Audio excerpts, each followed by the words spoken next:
Al Jazeera Podcasts.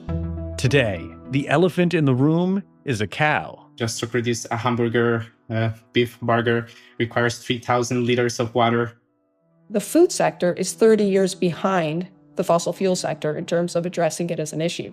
The growing movement championing a plant-based diet. I'm Kevin Hurton, and this is The Take.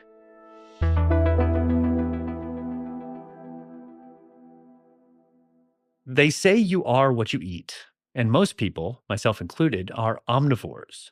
But are omnivores paying attention to the toll it takes on the planet and the climate just to feed ourselves? Well, the answer, says Anita Kreintz, is no, we are not. The food sector is going to take us past the 1.52 degrees Celsius target. Just on its own. On its own. Yeah. Forget about fossil fuels, just on its own. Anita is the global campaign coordinator for the Plant-Based Treaty. She's based in Toronto, where she's been helping to lead a growing movement to endorse a plant-based diet. It has more than 200,000 endorsers. Now, it's a non-binding treaty, but over time, these small changes, activists hope, can really add up. Some scientists say that avoiding meat and dairy is the single biggest way to reduce an individual's environmental impact on the planet, as animal-based foods create about twice the emissions as plant-based foods. Anita, I want to start by just defining the scope of the problem, right? Some of the numbers here are really shocking. About 15% of all greenhouse gas emissions come from animal farming. Methane, the product of bovine belching and flatulence, is 30 times more potent than carbon dioxide at trapping atmospheric heat. Just how much of a factor does the meat industry play in climate change? The meat industry is a leading cause of climate change. At the last COP at the United Emirates, it was announced that a third of the greenhouse gases come from the food sector, and a majority of those come from meat, dairy, and eggs. There's also the methane crisis. So methane is one of the three main greenhouse gases alongside carbon dioxide and nitrous oxide. And a third of methane emissions come from the meat sector. When it comes to climate change, fossil fuels account only for 2/3 of the problem, but a whole third of the problem has been neglected. But wait, there's more, because where this issue, I think, stands apart is that it has this double impact. Curtailing animal agriculture would also have benefits that go far beyond just cutting emissions. It's also really good for the earth, right? Absolutely. So what's interesting about fossil fuels is it impacts the climate. But if you look at the food sector, it impacts the majority of the planetary boundaries. Can you tell me a little bit more about the planetary boundaries for our listeners who aren't familiar? A planetary boundary is something that you need to protect for the long-term survival of life. So what are the most important boundaries? So climate change is one, but also there's freshwater use, phosphorus and nitrogen, ozone, the ozone layer.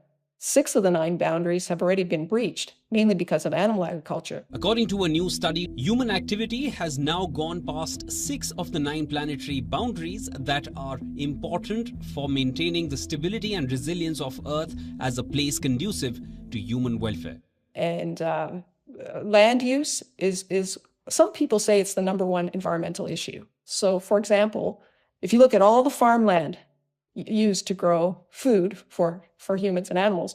Of all the farmland, 83% of the farmland is used for animal agriculture, yet it produces only 18% of the calories. Wow. So it's very inefficient. So we are felling forests, rainforests, in the Amazon to grow animal feed for chickens in China and Europe. The world's biggest rainforest, the Amazon, has lost an area the size of Germany and France combined to deforestation in 4 decades. So it's when you look at food, if you address the food issue, you not only address climate change, but you help protect the other planetary boundaries. Just out of curiosity, what would happen if the whole world went vegan tomorrow? Is the world really equipped to support a fully plant-based diet right now?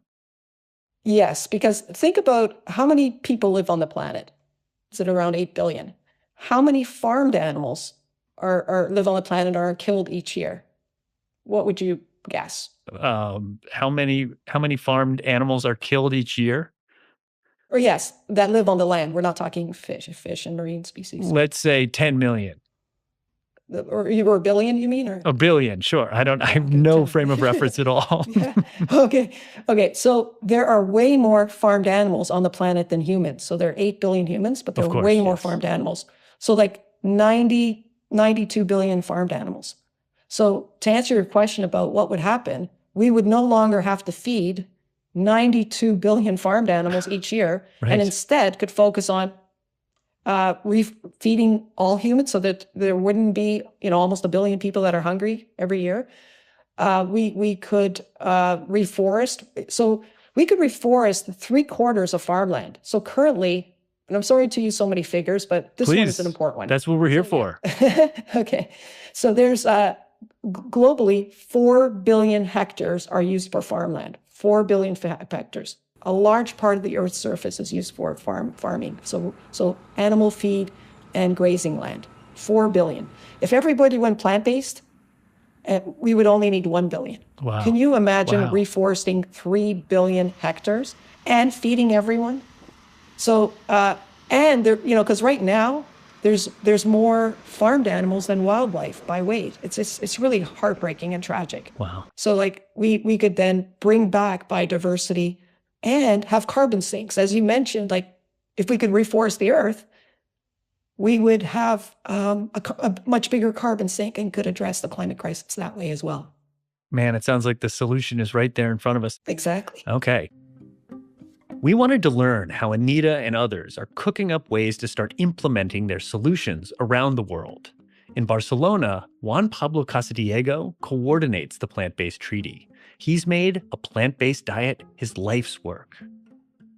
So the plant-based treaty is grassroots movement. We call it kind of a social movement that was started from activists from Animal Safe movement. The Plant-Based Treaty Initiative is a grassroots campaign designed to put food systems at the forefront of combating the climate crisis. So we don't advocate for veganism. That is more like the philosophy behind refraining yourself from animal exploitation, but it's for food. And we want it to be a global treaty that accompanies the Paris Agreement from 2015. We're working on those negotiations at the political level, but we're also working on the streets. So it's a street level campaign.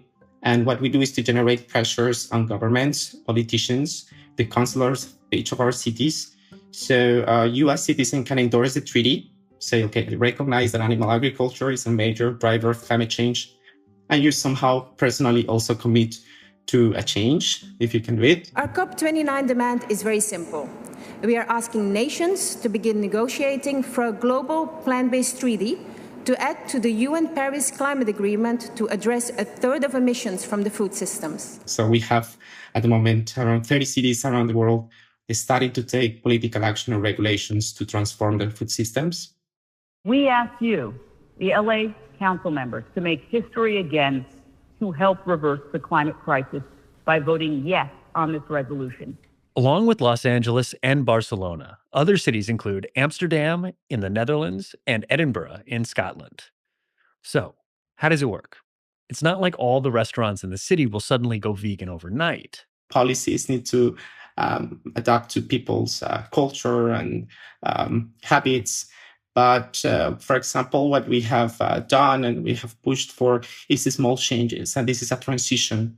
That's why we have to keep it in mind. So we can start with small targets. So let's start, for example, it's targeting universities or public schools, and then put 1 or 2 days a week a fully plant-based meal in a cafeteria, or doing the same in a public hospital or in a prison.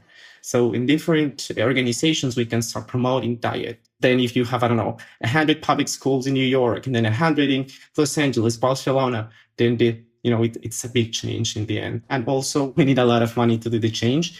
The dairy and meat industry receive a lot of subsidies from governments. So why are we sending our money from our taxes to an industry that degenerates our health and the planet's health? So that's why we're also asking for more funding and redirecting those funds. So, how to get there? Anita will explain after the break. So, okay, let's talk about solutions then. Let's talk about the plant-based treaty. How does the treaty work? How is it structured? We got our inspiration from the Fossil Fuel Non-Proliferation Treaty. We are urging governments to negotiate a global treaty which will include the following 3 principles. The 3 R's: relinquish, redirect, and restore. The first principle is relinquish, don't make the problem worse. So no new deforestation for expanded animal agriculture. The second principle is redirect. So redirect our policies in terms of subsidies, taxes, regulations, public information campaigns, so that we can support a transition towards a plant-based food system and rewild the earth. And then the third principle is restore. And that's about reforesting, the mangroves, the rainforests, and also increasing land equity and food security. And so our mission, what our vision is a global treaty that would accompany the United Nations Convention on Climate Change, and that would be Paris. That would make the food system Paris aligned. Right. So that's the vision, and we have a second vision, which is local action. So we encourage local action on the part of cities and institutions. Very cool. It sounds like your theory of change is to collect endorsements from individuals, groups, businesses, and cities, and then put pressure on states to negotiate this global treaty. Yes. This bottom-up pressure is crucial. Yeah. And it's happened in other social movements, like the initiative to ban landmines, the Nuclear Non-Proliferation Treaty. Those incredible global treaties started with local initiatives. Yeah. Bottom-up pressure. Yeah. So Anita, what do you say to people who want to have more plants in their diet, but it's too expensive, or they live in neighborhoods where it's just not realistic to get these kind of vegetable options, vegetarian meals? I think some cities are looking into providing food security and encouraging, community gardens and vouchers for, low-income areas. So I think, there is a role for government in ensuring that there aren't food deserts and that fruits and vegetables are available everywhere. So I just encourage your listeners to, to explore plant-based foods. Okay, well, then I do want to follow up on that, because I do want to know what people listening to this can do. And I ask this because I know some people feel a bit burned by the environmental era of personal responsibility. This notion that the earth is dying because you're not recycling your newspapers was something that governments were promoting while they were subsidizing polluters or big ag or car makers making SUVs, right? But it does seem that voting with your plate is different. It's because it's so personal and it's every day. What is your advice to people listening? Do they have to go vegan tomorrow, or is there a more gradual state they can go into? How do you think it works? I just want to start with a survey. There was like a People's Climate Vote survey, multiple countries, biggest climate survey ever. And they asked for how do you rank 18 solutions? And going plant-based is actually the number one thing you could do at an individual level, but it was ranked at the bottom. So wow. We need to educate people, and that's what we're trying to do, so that it starts, that people see how much power they have, by voting with their plate, or, trying to help the environment with their plate. So 100%, in this case, individual action is important, and there's so much you can do, but individual action is also you could write a letter to your counselors to support the plant-based treaty. So I think it's both. It's individual and policy change. And as individuals, you can do both. And it's, do you have to go, vegan tomorrow? I think a lot of people are muddlers. It's step by step. They might try meat-free Mondays and then add Fridays, or and then eventually, in their home they won't eat, meat, dairy, and eggs. So there's so many resources out there to help you. Yeah, I mean, I think there's a lot of people in the developed, sort of in the West, in the global North, that would like to have more plants in their diet. It's just very expensive. It's very difficult in many, many neighborhoods. Is there anything that you've looked into that can talk about, getting more equitable diets to people who want this? That's a great question. In a time where a lot of people are facing a cost of living crisis, high inflation. Prices are rising and it hurts. Inflation above 11%. That is clearly the highest figure in 40 years. So the best thing to do is move towards a more whole food, plant-based diet. It's healthier, it's more nutritious, and it's much cheaper. So, so many countries have incredible recipes for lentils, and in some countries, it's part of their daily staple diet. Think of, dal in India. Think of, lentil soup in Brazil. They're just like, it's endless. Like you can make a lasagna instead of using beef, you could just use lentils as the protein. So I think there's so many, you can veganize different cuisines. And there's so many recipes out there. This vegan burrito bowl is going to be your new favorite healthy, high-protein lunch. Dishes I eat as a vegan personal trainer that are high in plant protein. This is episode 3, quick red lentil and chickpea bowl containing over 40 grams of plant protein per serve. I'm so excited to share these super fudgy vegan brownies with you. So I would recommend, as individuals that, we change what we eat on our plates, but we also write to our counselors and try to influence menus at restaurants and at schools and hospitals. There's so much we can do. We have a lot of power. We just need to exercise it. Wow. Anita Krantz, Global Campaign Coordinator at Plant-Based Treaty. Thank you so much for coming on The Take.